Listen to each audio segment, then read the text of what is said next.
And we're off.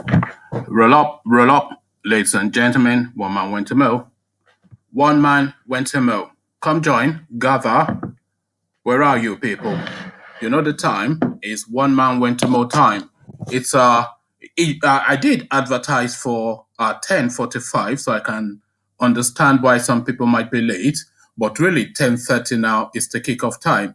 So welcome, gather, come, take a seat, ladies and gentlemen, and the undecided as well. Even if you're a lady boy, you're still welcome. Everybody welcome, gather. One man went to mow. Buhari has been a bad boy. Come join. Let's discuss all matters pertaining to Nigeria. Gather. Come join. Gather. One man went to mow. Gather. You've seen the topic, so you know what we're going through. Say hello as you're coming in. One man went to mow is the routine by now. 1:45 p.m. UK time and then 10:30 p.m. UK time. So you set it to your calendar. You know we converge here to discuss all matters pertaining to Nigeria. Your host, your man, not your boy. One man went to mow. Buhari has been a bad boy, and we want to discuss the reasons why. So you've seen the topic of discussion today. I want us to hit a certain number of people in the room before we start formally and fully.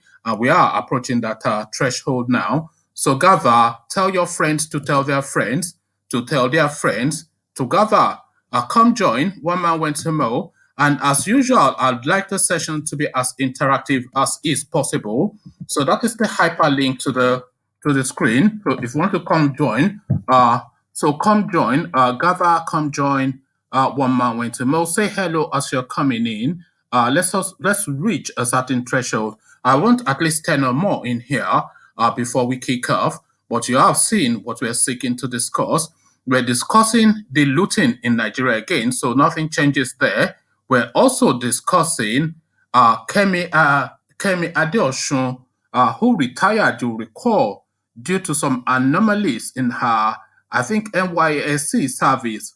And people are drawing parallels between that and Pantami, that if KEMI ADEOSUN could have retired for the reasons that she did retire, how can then we have a terrorist in charge of digital economy within the Nigerian space?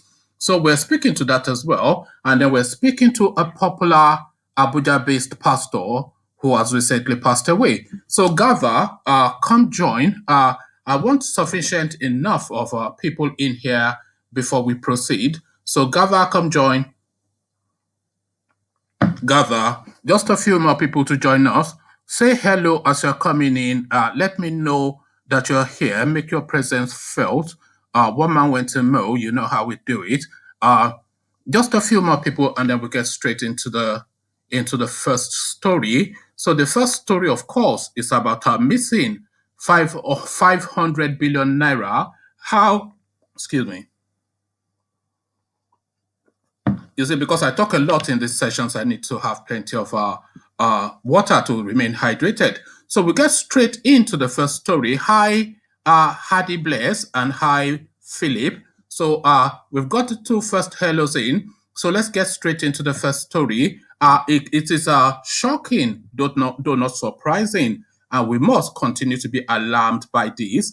500 billion naira missing. 8 governors are found with their hands in the tails, but of course they got away with it, as they often do within the Nigerian space.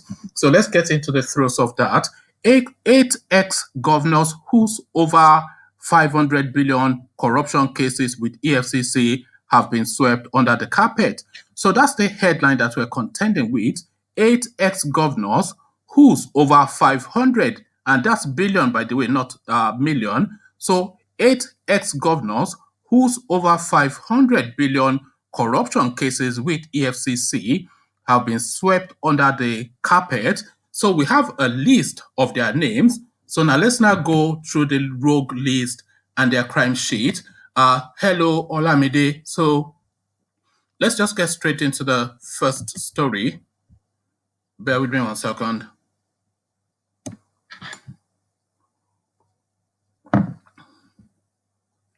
So this is alarming, though not surprising.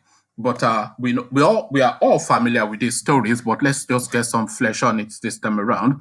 There are more than 8 former governors who were once arrested and were being prosecuted by the Economic and Financial Crimes Commission (EFCC) before their cases came to a gradual halt.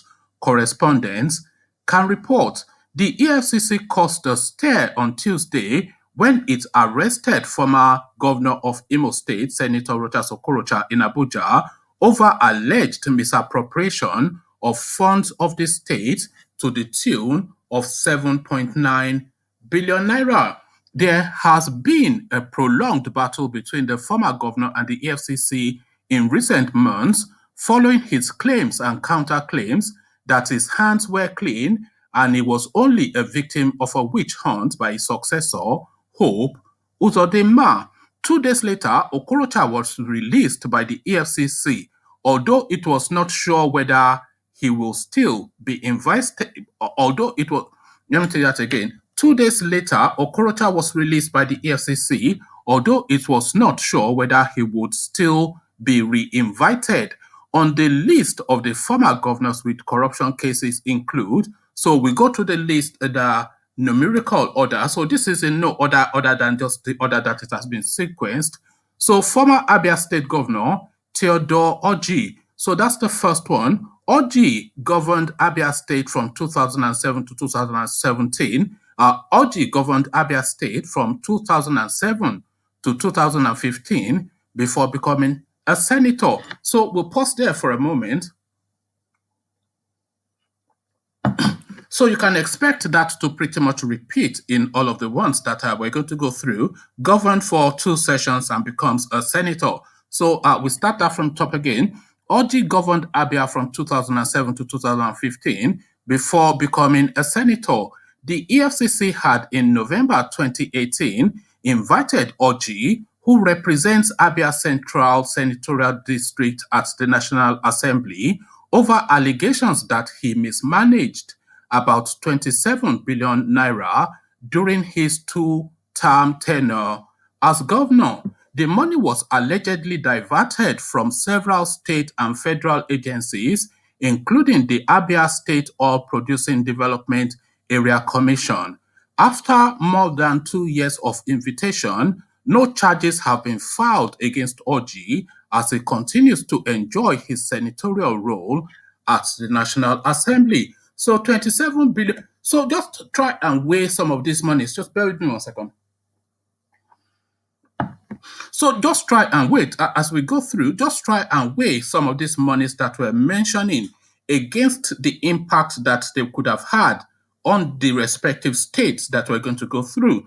So 27 billion naira taken out of Abia State. So how many schools or hospitals or roads can you build for 27 billion naira? Certainly, you can build 5 schools and 5 hospitals easily from that sum of money.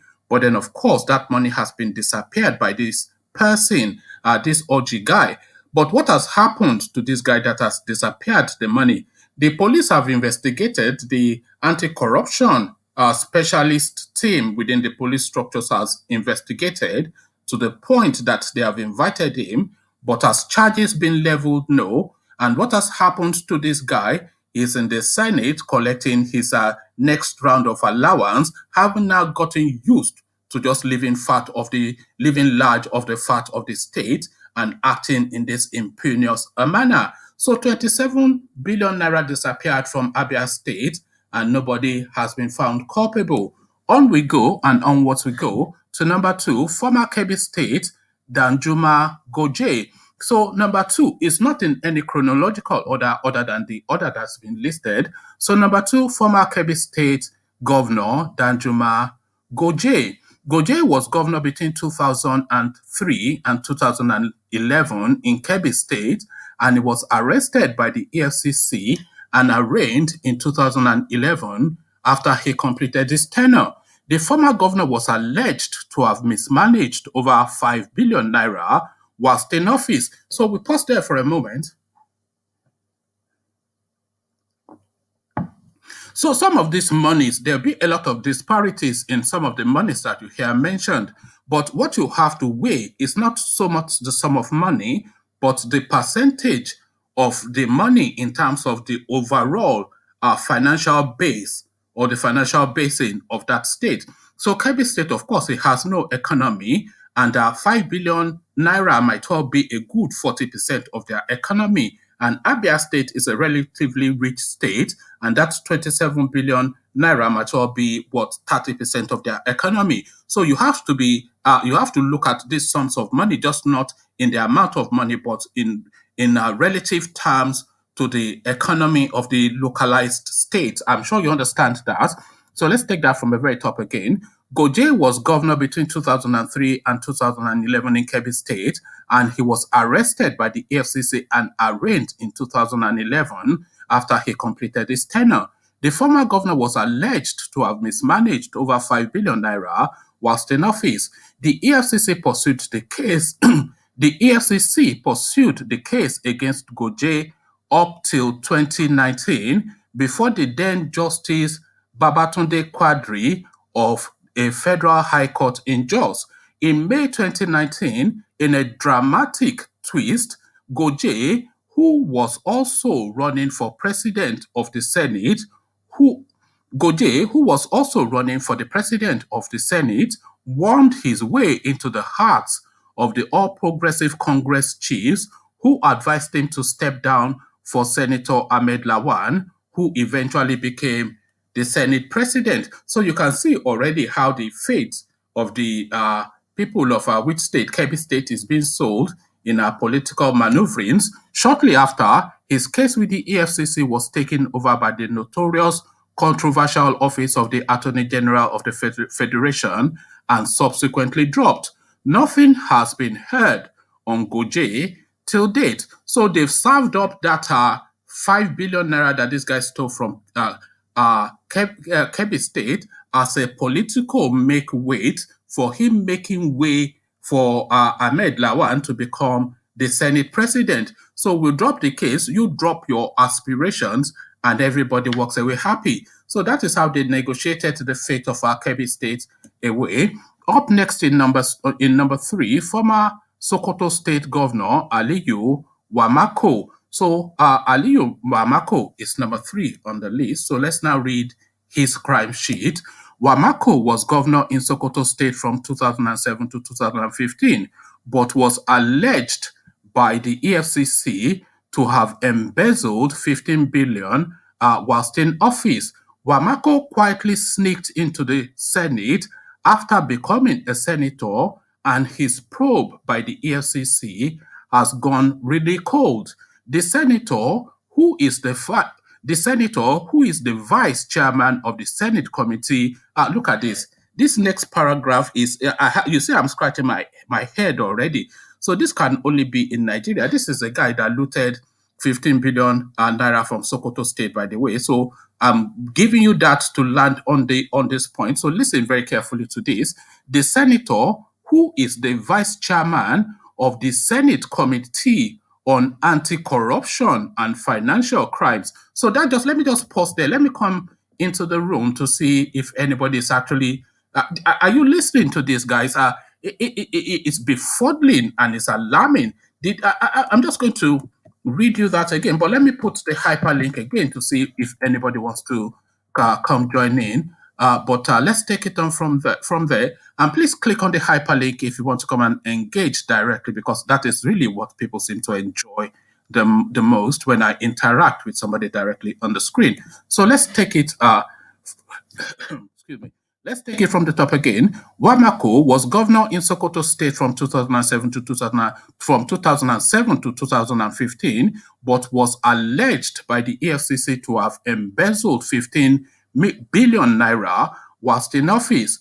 Wamakko quietly sneaked into the Senate, and after becoming a senator, his probe by the EFCC has gone really cold.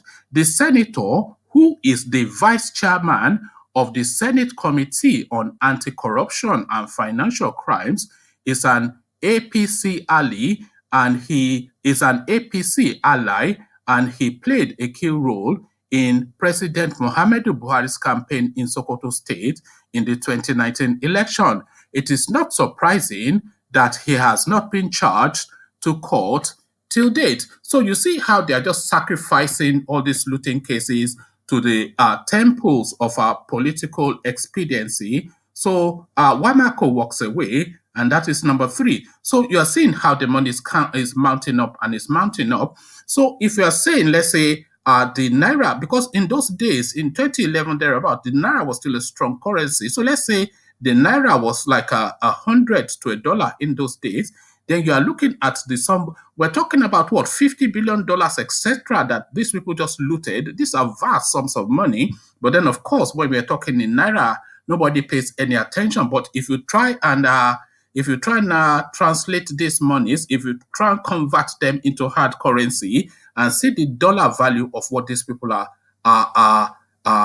looting, the mind will boggle. So we go on to number 4, former Bayelsa State Governor and current Minister Timipre Sylva. So on to Timipre Sylva we go, and Bayelsa State, of course, an oil-rich state. Timipre Sylva, who is now Minister of State for Petroleum Resources, was at the helms of affairs in Bayelsa State between 2008 and 2012. The EFCC in 2012 accused Sylva of laundering funds in the state to the tune of 19.2 billion naira.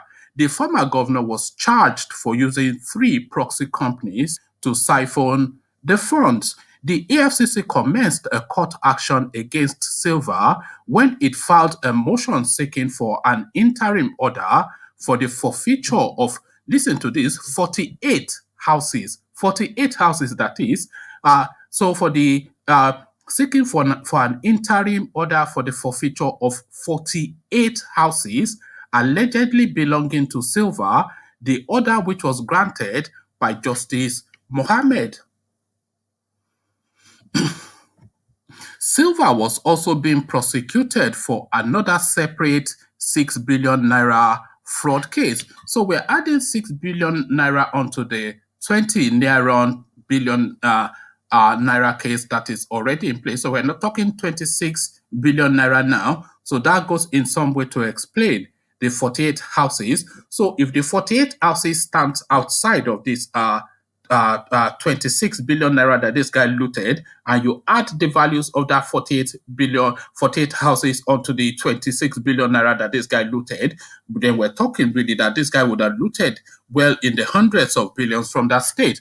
But it carries on. The former governor then filed a motion challenging the competence of the fresh suit, describing it as an abuse of court process. So look at that. Look at what he's filing, because the devil is always in the detail. So he's filing not to challenge the veracity or the honesty or the truism of the suit, but the competence of the suit, because he's saying that it's double jeopardy. It's 2 cases running into one, and it's one and the same. So he's asking them to link together all his looting rather than charge him separately for all his separate looting. So he's not saying he didn't loot. So you see now, even self-confessed criminals now are the ones in charge of the Nigerian petroleum industry.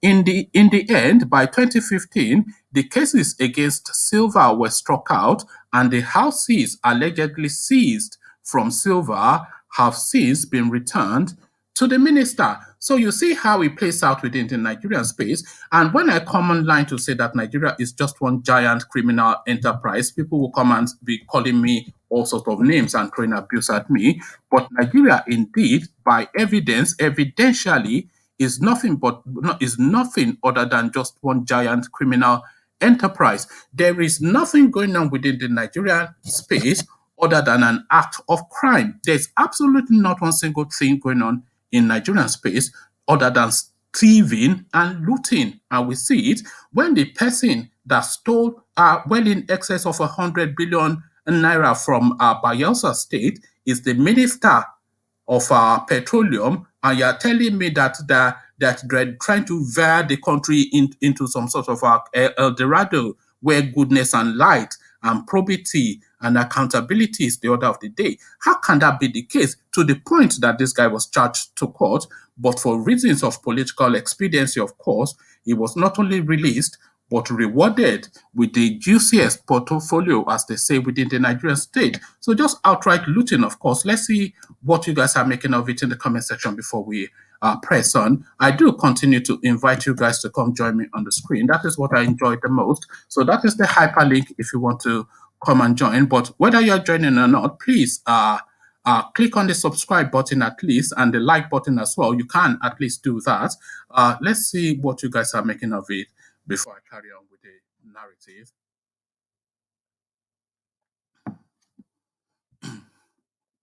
So yes, Olamide says good evening. WSR1 says EFCC has turned into corruption enabler.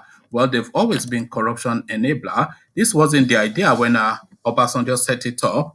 Isaac Farao, hello. Olamide, hello again. Olamide, yes, hello. WSR1, Magu and co-travelers handed all those corrupt politicians, handled, you should say. So let me put that up. Magu and co-travelers handled all those corruption politicians with kid gloves. Yes, we all know that. We all see how they are negotiating corruption for political expediency. So that's just how it goes. Hello, woman went to Mo, says Cindy. Cindy, hello. Nigeria, or what is this? I don't know. Maybe this is one of those Nnamdi Kanu type languages. Nigeria is finished, my brother. So yes, it's along those lines. So WSR1 comes up to say that it was 160 naira to a dollar then. So you do the calculations anyway. 160 naira to a dollar, but then of course we're talking about 500 billion naira. So that is still, by my estimations, countless billions of dollars, just endless looting. So Cindy comes back. People will tell you to pray what kind of a prayer will salvage that failed country. So that is the $1 million question. So Cindy carries on with that prayer theme.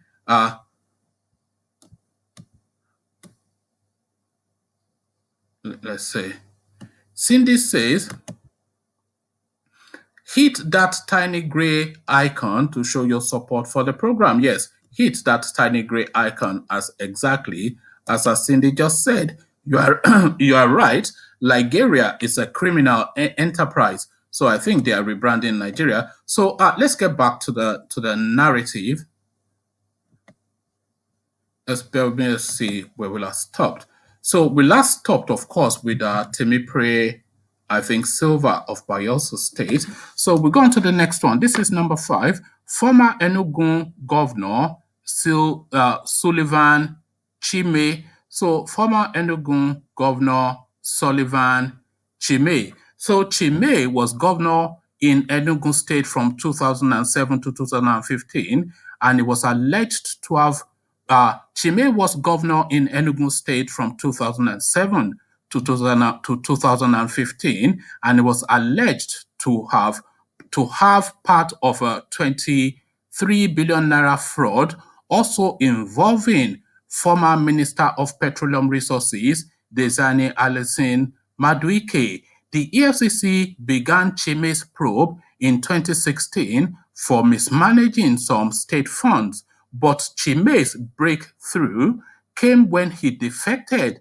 from the People's Democratic Party to the All Progressive Congress before the 2019 general election. There has been no update on his case since then. So, of course, I mean, this is the case test of that famous Oshomole pronouncement that come over to APC and all your sins will be forgiven. So it looks as though 23 billion naira worth of sins has been forgiven for this Sullivan Chime as soon as he crossed over from the PDP to the APC. So we go on to number 6, former Borno State Governor Ali Modu Sheriff. So Ali Modu Sheriff was governor in Borno State from 2003 to 2011.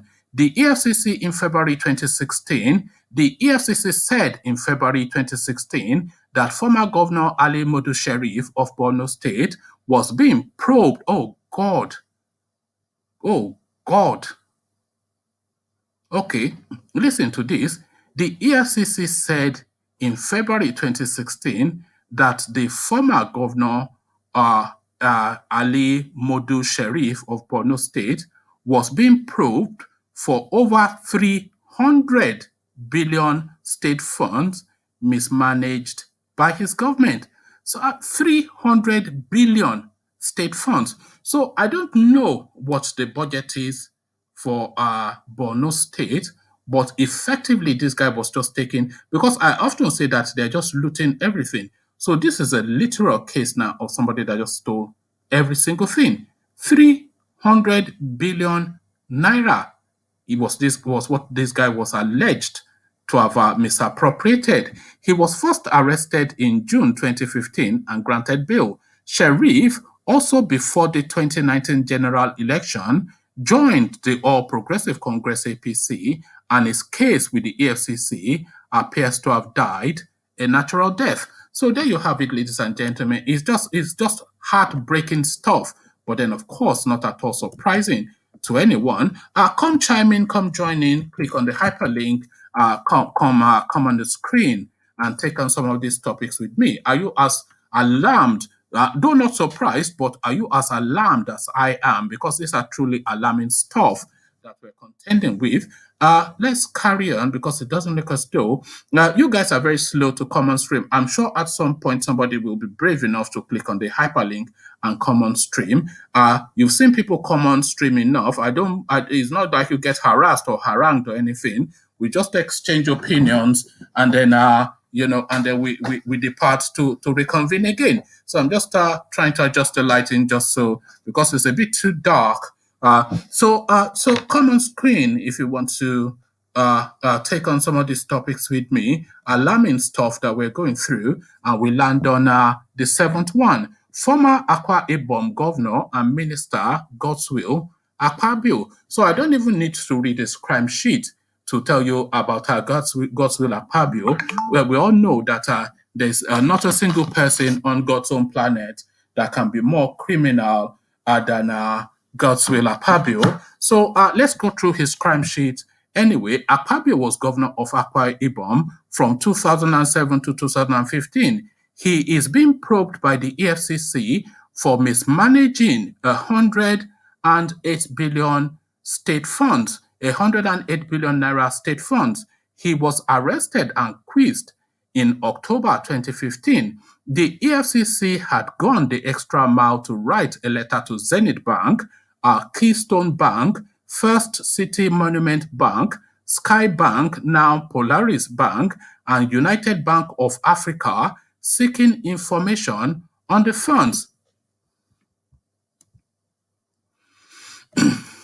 Akpabio, amidst the probe, switched, and this is now the theme that is emerging. So, you all know what is coming next. Akpabio, amidst the probe, switched political camp and defected to APC after his romance with the ruling party, which saw him play a role during the 2019 election. He was rewarded by Mr. Buhari, by Malam Buhari, with a ministerial appointment, and his probe was swept under the carpet. So this is the going on within the Nigerian space. So we're about to land on the last one. And now, as we're going through this crime sheet now, these 500 billion naira cases that they are alleging is actually too small an amount. It's just really a tiny percentage of what we can now glean just from this narrative now that these people would have stolen. Because, of course, if they are probing somebody for 30 billion naira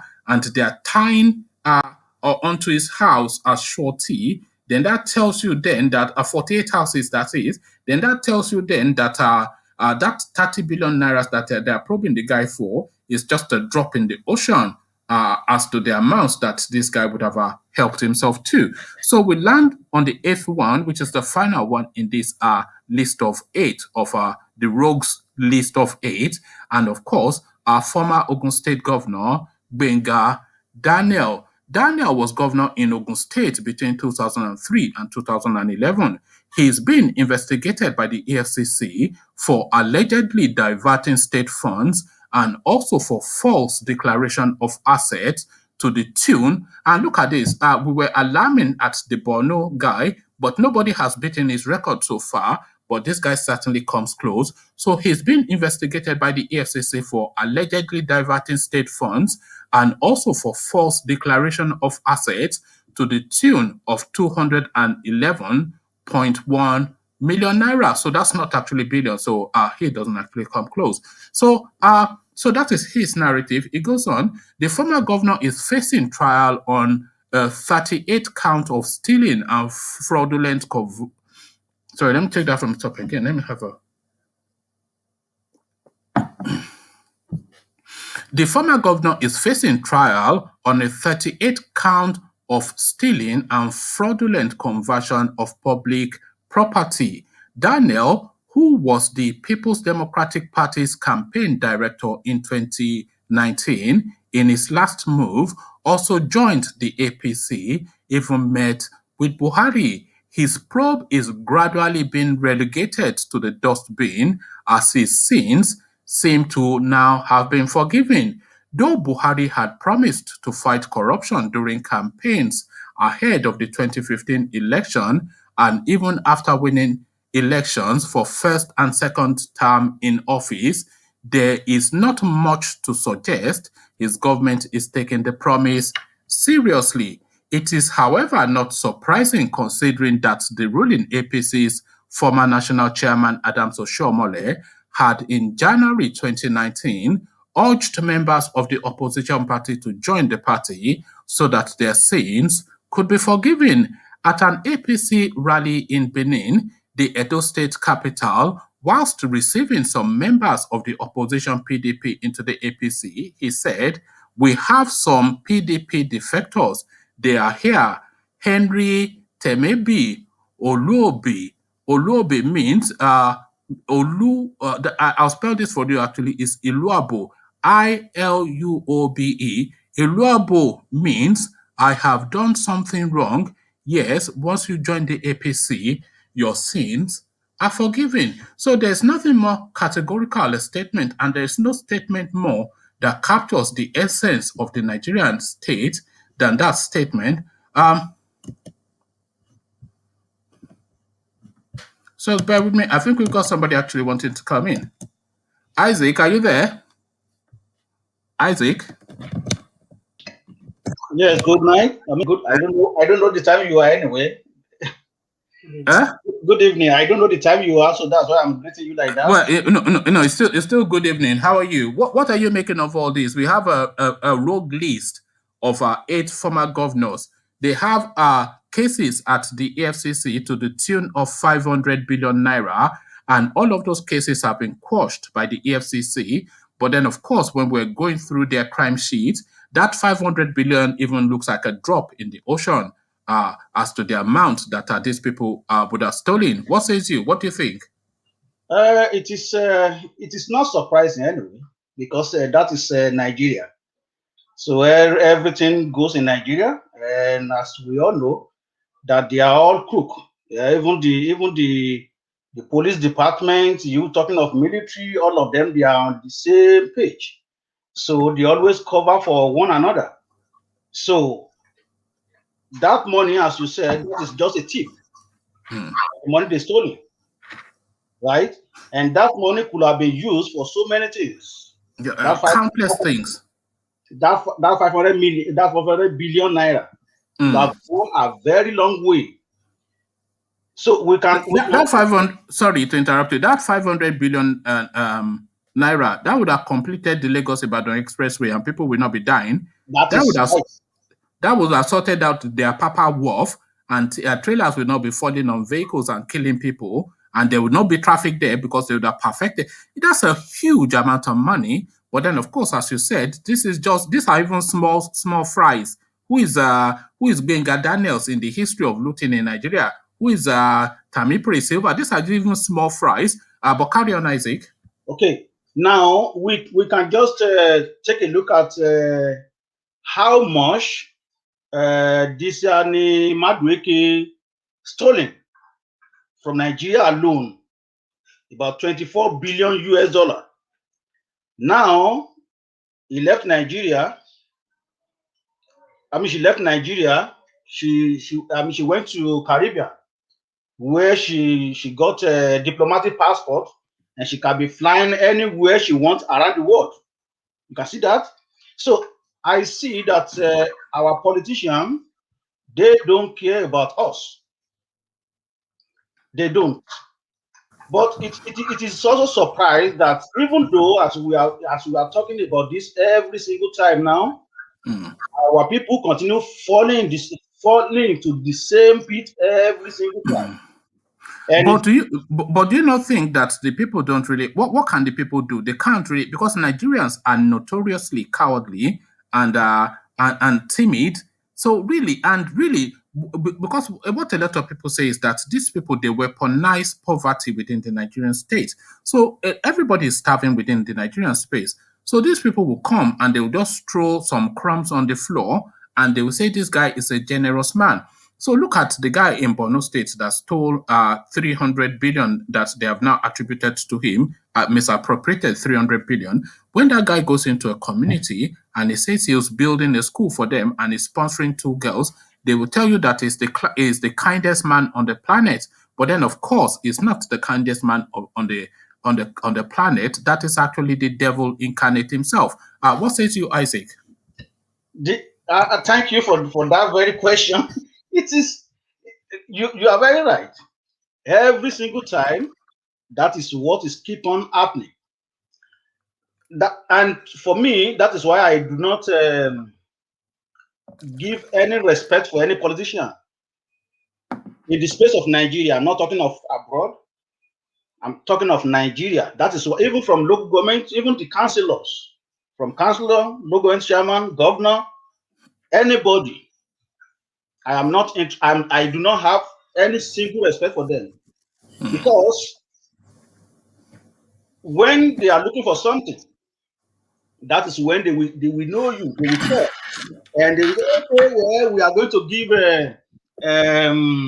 are going to collect jump form for 100 students. Then they will be like what Tinubu is doing right now, because in the northern part of the country now, he has been distributing a small bag of rice. Yes, it's Father Christmas over there now. Yeah, right now. So that is what they always do. So if you want to do something for people, you have the money. You don't have to wait until when you have vying for political posts. You can do it without even vying for any political post. So it comes to a stage that if you are doing something for anybody in Nigeria now, they will believe that this person is looking for something. I could remember because it has been.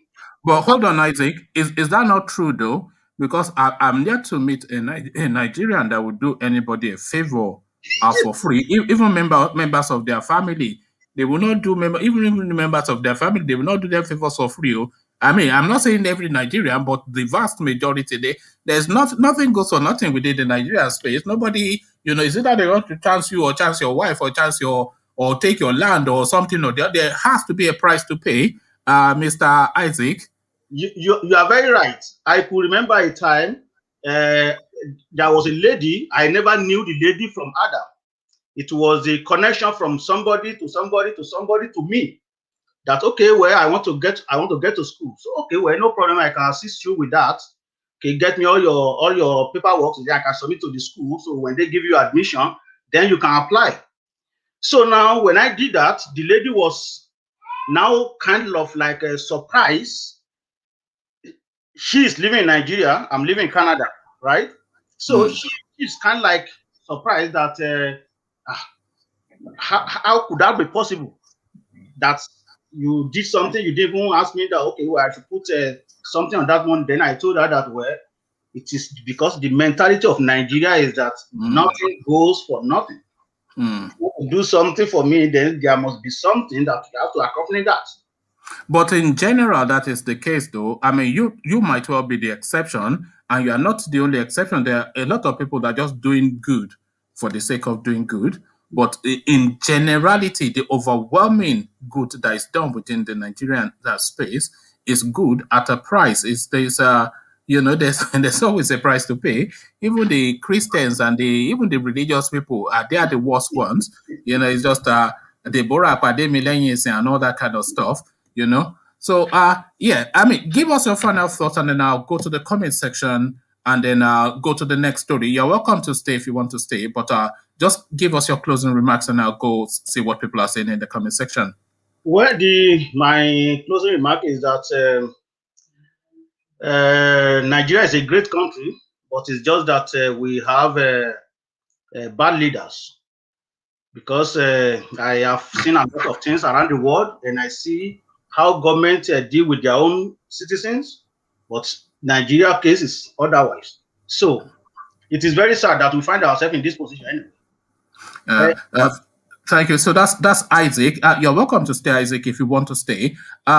This is a WSR1. It says that could have comfortably serviced both Port Harcourt and Warri Refinery. So this is exactly the point.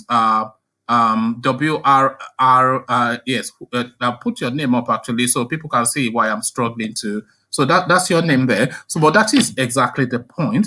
Is the impact that these monies that they are stealing can have, and the multiplier effect of that impact. So let's say, for instance, if we use this Warri Refinery that we are saying, if they fix the refinery and there's a free and easy flow of petroleum within the country, that will reduce the price of petroleum, which will reduce the price of our transportation, which then will cascade to mean more money in the pocket of the average Nigerian person.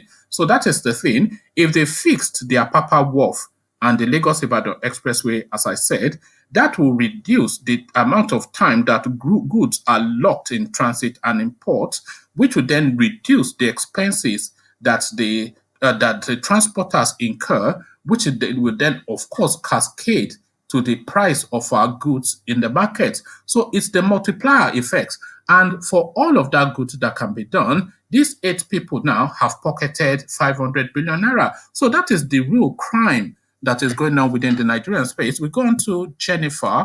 Let's see what Jenny has to say. I hope you don't mind me calling you Jenny, but let's call you Jennifer because that's your name. So let's see what Jennifer has to say. This is just the beginning of all the bad leaders in Nigeria's downfall. We shouldn't give up.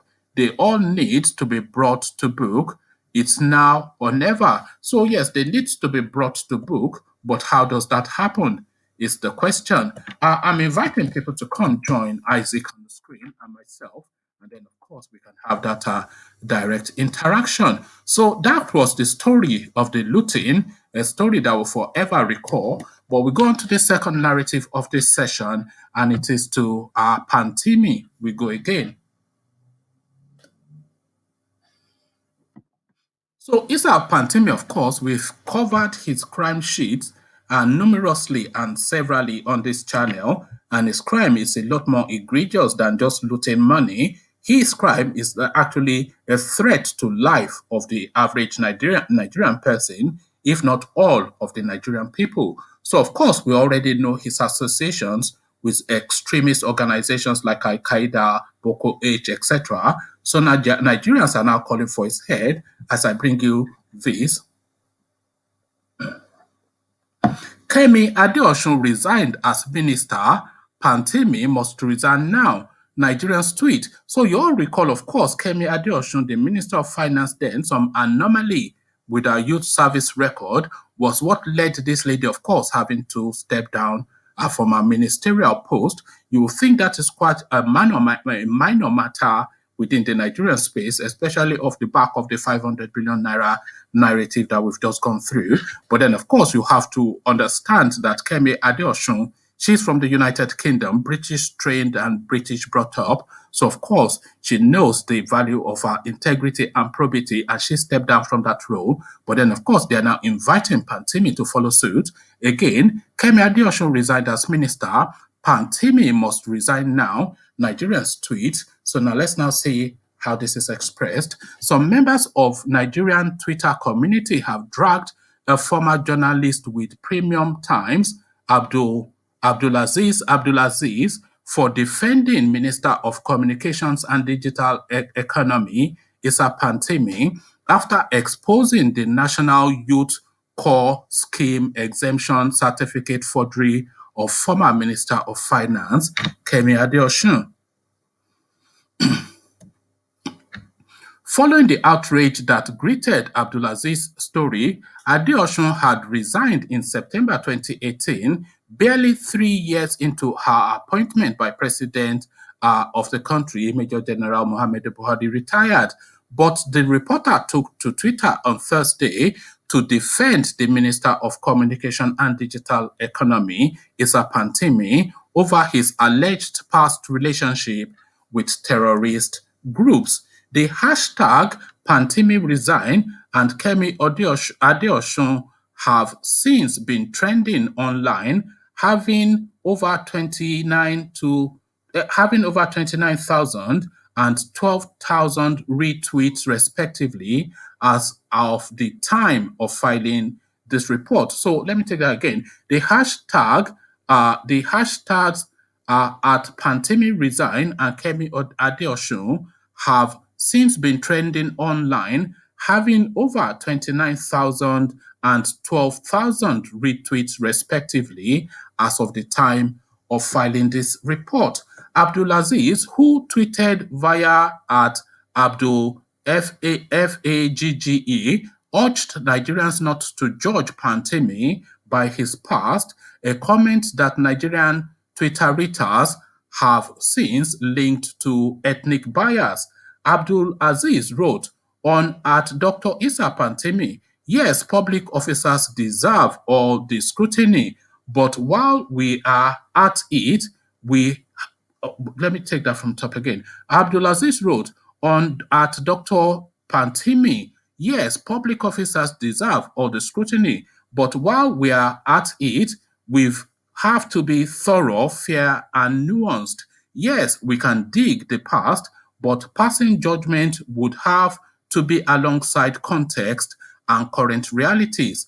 A lot of people have had a severed past. So a lot of people have had a severed past. We all have a past. Not everyone will escape if our past actions and speeches are used against us in our present position. Abdulaziz has, however, come under fire for his comment, which many perceive as a defense for the communications minister, who is also a northerner like him. So let me just pause there before I carry on. So you just see a lot of people are of the thought that the Nigerian state is not something that can function as one country, and every instance emphasizes that. So this is an instance again. This Abdulaziz guy was one of the arrowheads that pushed KEMI ADEOSUN out of office. Pages after pages after pages of reportage to say that this woman was not fit for purpose because there was an anomaly in her youth service exemption card or something. So something very minor within the Nigerian space, still something that speaks to the character of the person, but really something very minor within the Nigerian space. So they're not saying she didn't go to school. They're just saying she was a bit clever with her NYSC and she just paid them some money to just get the certificate. This was the allegation. But this Abdulaziz guy, he hammered it and hammered it and hammered it on the integrity of that woman to the point that this woman was forced to resign from her post. So that was what happened to KEMI ADEOSUN. And this Abdulaziz guy was the arrowhead, a northern guy, of course, Abdulaziz. So this Abdulaziz guy was the arrowhead of that push to push her out of office. So now this same Abdulaziz guy is now telling us that a lot of us have a past and a lot of us have done and said things in our past that we cannot defend now in contemporary times that we live in. And what is he? Why is he saying this? He's saying this in defense of Issa Pantami, who evidentially and by his own public pronouncements, which was captured both in audio and video form and in written form, he has shown his sympathy and his alignment with Osama bin Laden, Al Qaeda, ISWAP, Boko Haram, etc. This is a notorious. This guy was kicked out of what is it?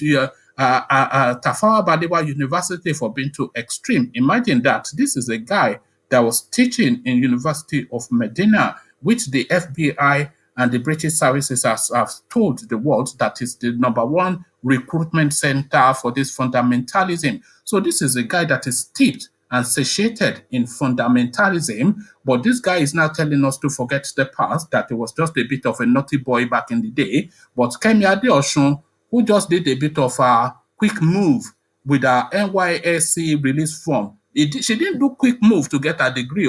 She didn't do quick move to build her CV. It was just that quick move to just get out of doing NYSC. This guy hammered her out of her office and is now telling us that we have to forgive and forget. A fundamentalist Islamic extremist. And why is this dichotomous positioning by this person playing both sides of the extremes? Well, the dichotomy lies in the fact that KEMI ADEOSUN, of course, is a Yoruba woman, and Isa Pantami is a Hausa Fulani guy, and the person at the center weighing both sides to say, apply this set of justice to this person and apply this different set of justice to this person, also happens to be a northerner who is asking that justice be applied liberally to favor his own clansmen, whose crime is more egregious and more to the existential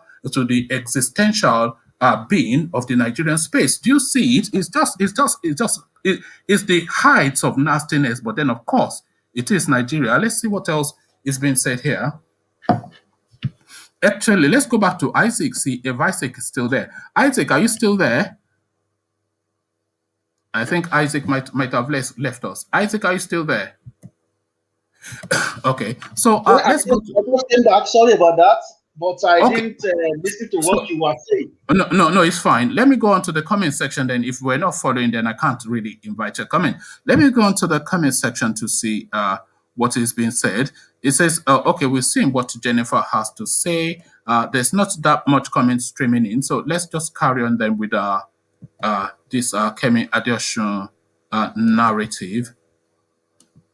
So reacting a tweet from a person, I'm not going to attempt the handle, the forged NYSC certificate of KEMI ADEOSUN was the forged NYSC certificate of KEMI ADEOSUN. Was it not her past, but you made sure she was sacked and replaced by a Fulani? Now you just remembered that we all have a past. You are a hypocrite. So this is F. Yusuf, and he wrote, they want us to forgive and forget something more deadly than what they slew KEMI ADEOSUN for. We ain't blind, neither are we stupid. We see the hypocrisy. We see the selective activism, and we will start acting accordingly. No one has monopoly for sentimentality. Let's go rough. So this is what this person is saying. So that F. Yusuf, I'm not quite sure if it's a northern Yusuf or a southern Yusuf. Here is another commentator.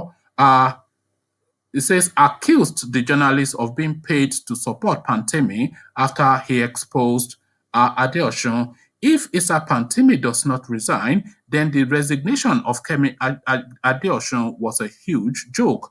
What is sauce for the goose is sauce for the gander, except she was slaughtered on the altar of bigotry and cabalization of Nigerian politics at hashtag Resign Pantami, hashtag at Ayo Bankole submitted. So this is that's just the weight of the response to this particular narrative. Was it not you that did the expose on KEMI ADEOSUN's forged NYSC certificate, which rightly forced her out of office? Now your brother is implicated in something far worse, but we should let bygones be bygones. So this is what this person has to say, highlighting the hypocrisy. A public commentator also flayed Abdulaziz for ambushing ADEOSUN but protecting Pantami. So this is a public commentator. I don't know Gimbaka Kanda is the name of the person that they're attributing this next comment to.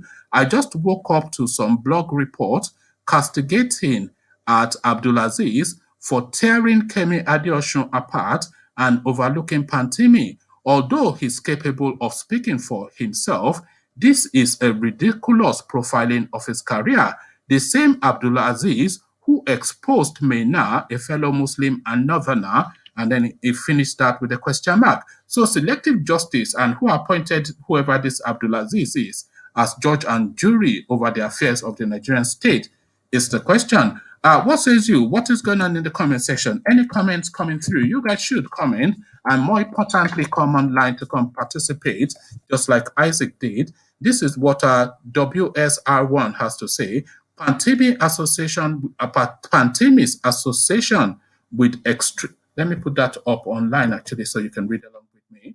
Pantami's association with extremists shouldn't surprise anyone, while Nigeria present government is equivalent to Morsi and Muslim Brotherhood of Egypt. I think you've made that comment once before, WRS1. So please try and evolve the conversation beyond just that singular comment.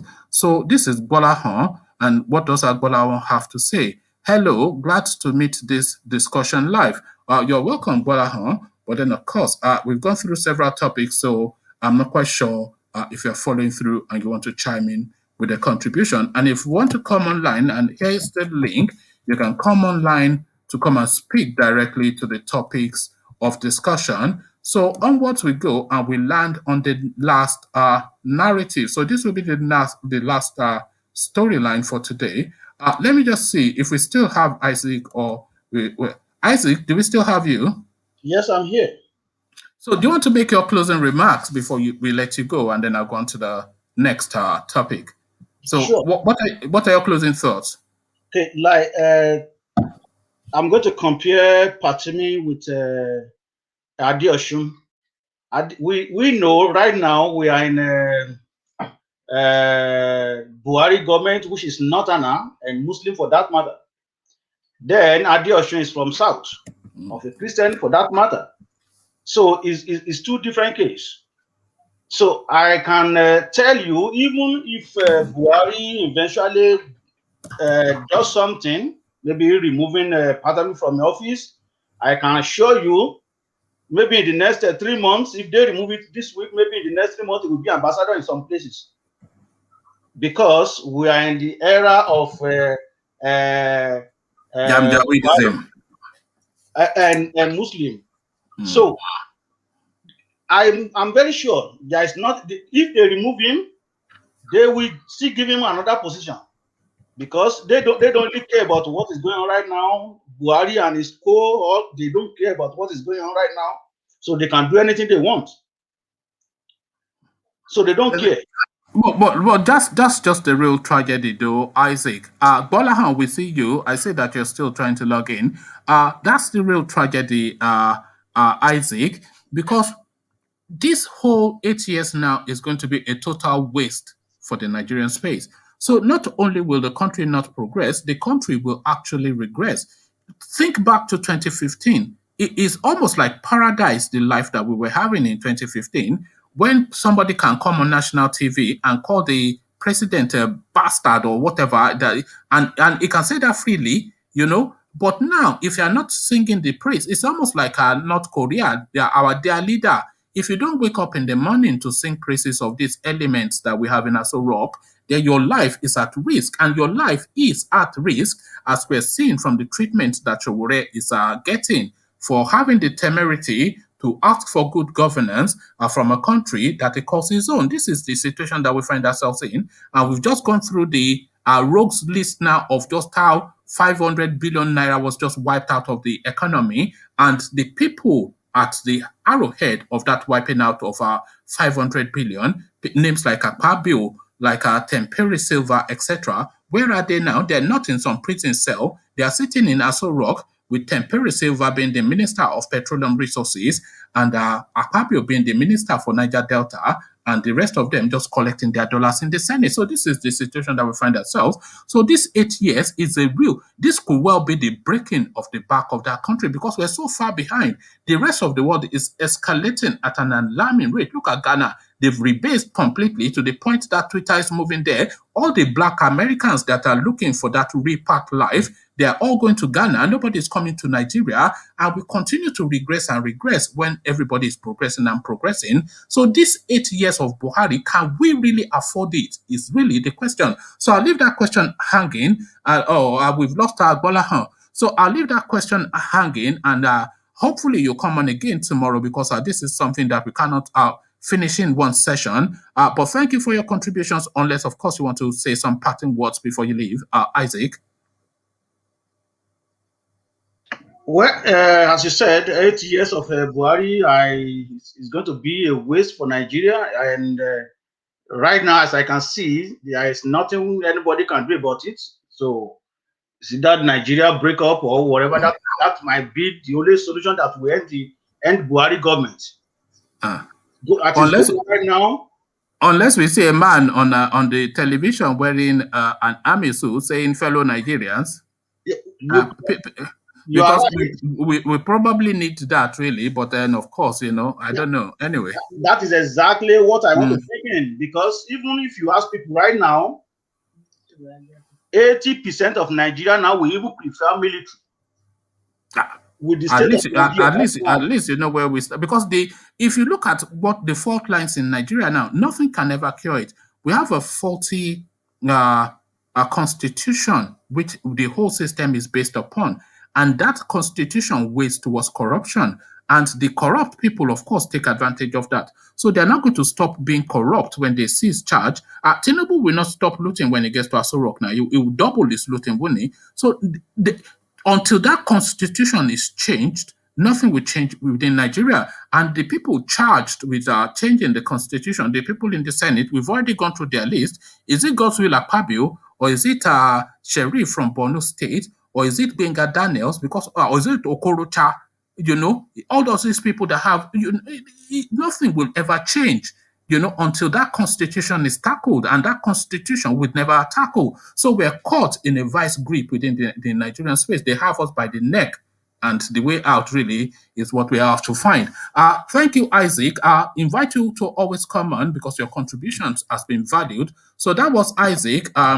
He shares the same thoughts as pretty much the majority of the people who visit this channel share. It's a frustration and an alarm as to the state of Nigeria. But then, of course, when we start to discuss the solutions, we end up all scratching our collective heads. So let's see what you guys are saying in the comment section. Adenuga Soyibo, I hope I'm pronouncing your last name right. Adenuga Soyibo, Yoruba Nations, the elucidation to this position, and for instruction, join us for this agitation because Oduduwa Nation is our destination.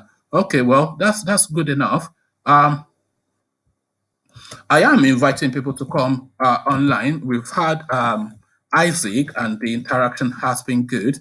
So we're going to the last story, and this is a story from the preacher man. This is a name that I'm not familiar with, but alas, he seemed to have passed away. A popular pastor in Abuja. I'm going to attempt his last name. I'm just building myself up to attempting his last name. I will fail, of course, in the pronunciation, because I do tend to fail in the pronunciations of our names like that. I'll attempt to pronounce it, and then I will spell it out for you. But this is the headline: Panic as popular Nigerian pastor is found dead in church. So that is the headline that we're contending with. And when I saw this headline, I was immediately thinking to all of the names that I know, but alas, it is not any of them, but of course, a name that will be known to some people. Again, the headline: Panic as popular Nigerian pastor is found dead in church. So now let's now engage with this. There was panic in Yam Jikwoyi area of Abuja when a popular pastor in the vicinity, Emeka Evans Unuagbu, so I'll spell that last name for you, Unaegbu, So Inuagbu is how I am pronouncing it, and apologies if I'm not getting that right. So there was panic in Inyaya, Jikwayo area of Abuja when a popular pastor in the vicinity, Emeka Evans Inuagbu, was found dead in his church. Sources told correspondents that the clergyman who was conducting a long vigil at night before Sources told correspondents that the clergyman who was conducting a lone vigil a night before was discovered on Wednesday morning, April the 14th, on the premises of the church, lifeless. So I did pick this story to share with you, to be honest, because I thought it was a well-known pastor, but he's not a well-known pastor. Not that I'm wishing that on any pastor, but nevertheless, a pastor known in Abuja. He was later rushed to a nearby hospital where he was confirmed to have passed away. However, the Abuja Police Command has dismissed speculation that the pastor was likely killed by gunmen.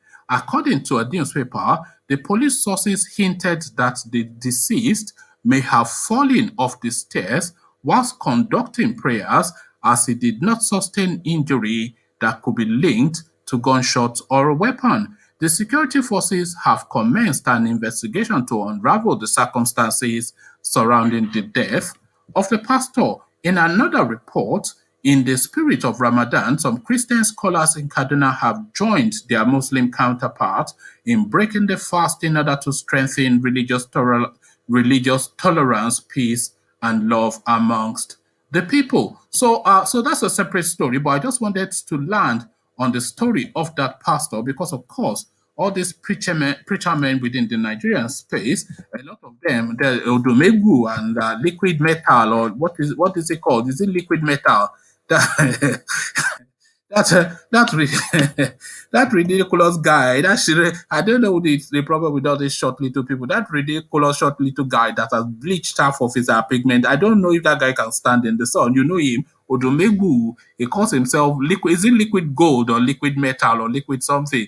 Bouncing up and down. How can that one even go around calling himself a preacher man? Is the question. How can somebody like Johnson Suleiman call himself? Justin Suleiman is no more than a gigolo. That is all he is. He's just there for the babes and the money. That is all Suleiman is there for. But then Suleiman is not alone in being there for that. They're all there for the money. Maybe not all of them are there for the babes, but of course they are chancing their own quota of babes after the service, and this is just the narrative of the Nigerian preacher man. So that's the session. I did invite people to come on, but only Isaac was brave enough to click on the hyperlink to come join.